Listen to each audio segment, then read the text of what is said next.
महाराष्ट्र शासनाने टी परीक्षा रद्द केली आणि आता केंद्र सरकारनेही CTET परीक्षा पुढे ढकलण्याचा निर्णय केला आहे. त्यामुळे देशभरातील लाखो शिक्षकांच्या मनात प्रचंड असंतोष निर्माण झाला आहे. दैनंदिन वर्गाचं अध्ययन अध्यापन असो किंवा BLO SIRची कामे असो, हे सर्व करून आम्ही सर्व शिक्षकांनी या परीक्षेची जोरदार तयारी केली होती. विविध अभ्यासक्रमाची पुस्तकं, प्रश्नपत्रिका या सर्वांचा सराव केला होता आणि ही परीक्षा द्यायचा निर्धार केला होता. परंतु आता प्रश्न पडलाय, राज्य सरकार असेल किंवा केंद्र सरकार असेल, यांना साधी परीक्षाही नीट घेता येत नाहीये का? पेपर फुटीपासून ते थांबू शकत नाहीयेत का?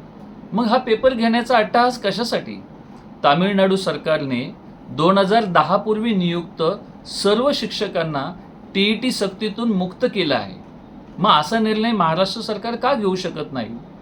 सर्व संघटनांच्या वतीने देवाभाऊ असतील किंवा शिक्षण मंत्री दादाजी भुसे असतील, यांना आम्ही विनंती करणार आहोत, तामिळनाडूप्रमाणे सर्व 2010 पूर्वी नियुक्त शिक्षकांना TET सक्तीतून वगळण्यात यावे. अन्यथा हा असंतोष असाच वाढत राहील. धन्यवाद.